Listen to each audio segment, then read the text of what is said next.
let's talk burns, let's talk exchanges, and let's talk price predictions for Terra Luna Classic coming in the next few days. We are only 4 days away from the implementation of the 1.2% burn tax. So we're going to take a look at everything going on and why has volume been so important over the last week.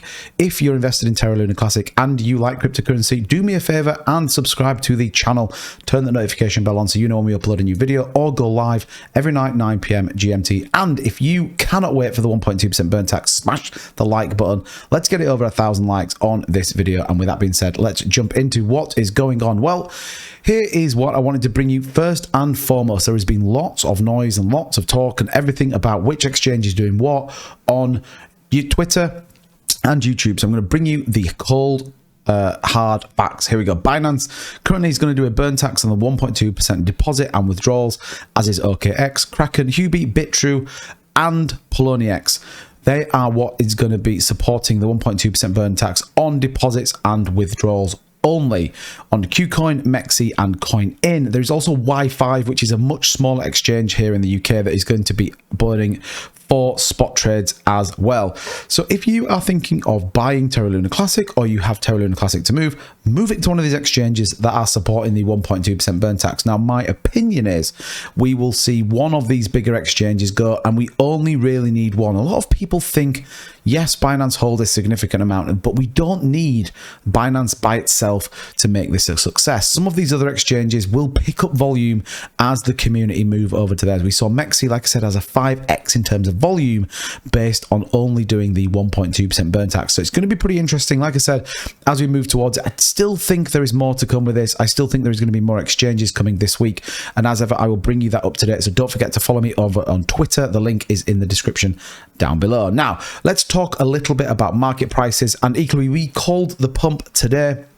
So we called the pump yesterday on the channel, on the live stream. We said we thought the bottom was in, and we saw a 30% move in the last 24 hours. Pretty insane. Now, it says the sentiment analysis also highlights Luna Classic's community could see a repetition of a bearish occurrence that has remained a pattern with dominant meme coins. Terra Classic's current social position could propel the asset by surprising heights if the momentum persists. The Crypto Basic on Monday stressed the similarities in price action and social trends between Dogecoin and Lunic, and we saw Dogecoin went absolutely insane based on community involvement. I actually think the community on Luna Classic is much stronger. I think the sentiment is stronger, and I think the fact that we've come back from where we've been tells me that the community is ready for this. It says Lunatics have recently intensified their campaign for Lunic on social platforms, increasing the asset's publicity. As previously reported, up to 9 exchanges have declared support for the Lunic 1.2% burn tax. This indicates growth attention the asset is amassing.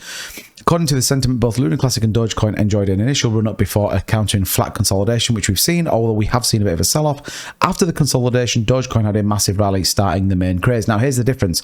We're going to bring a burn tax. We're going to make Luna Classic deflationary.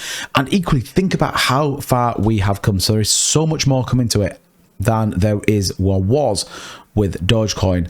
Then we get into the actual governance consensus that we have with Luna Classic, in which we can put votes across, and it is heard, understood, and implemented if it feels like the right thing from the community vote. So we saw this, limit the voting power to 10% on the validators. It looks like it is passing just the threshold, or is very, very close to it.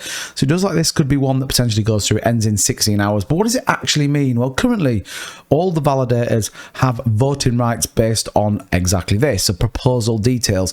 And what happens when you've got validators with significant voting power, it means they can sway the vote either way. So we know that really it's only going to affect these top 4 validators. However, within that, there is only one really that is burning as part of their validator process, which is Lunc DAO, and have been burning a significant amount. So actually, we do need to be a little bit careful that we don't upset these. But ultimately, why are these nodes getting this voting power? Because people are staking with them. So actually, when you start looking into some of these smaller ones, and if you want me to do a video on some of these smaller ones specifically, then please leave a comment down below and I will definitely do that. But people just generally go with the top 3. You can see Orion Money, we can see all nodes at 20%. So actually, we need to support the low ones. We may need to make it more decentralized and have a voting power spread across all of the validators. Now, it's going to be interesting when the community validators come on, because there are going to be some amazing community driven validators that ultimately are going to burn the token. So when you start to feel this crescendo of what we've got coming very, very soon,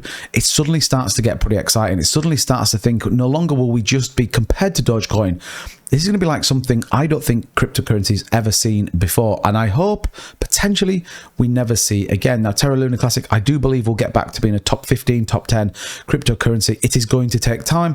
Once we get the USTC repeg done and we get a decentralized stablecoin, then I think we are absolutely in for an insane run. Now, I did want to talk a little bit about volume and why I think we are just at the start of this. Now, yes, we've seen days of here, look, $3.5 billion worth of volume, but look how quickly this escalated. And this is about you, the community. This is about the sentiment and what we've got, and this is about belief in both the developers and what can be achieved. So you can see, not long since 17th of August, we are 30 days ago, we were at $32 million. That is it in terms of volume. We were at 409. Within a week, we jumped to 250 million. Within a week, we jumped to 705 million. Within a week, we're at 2.3 billion in terms of volume. That's absolutely insane and shows you the incredible potential of Terra Luna Classic. And then you think validators are burning. Then you think on-chain transactions are burning. Then you think some of our exchanges are burning on and off chains.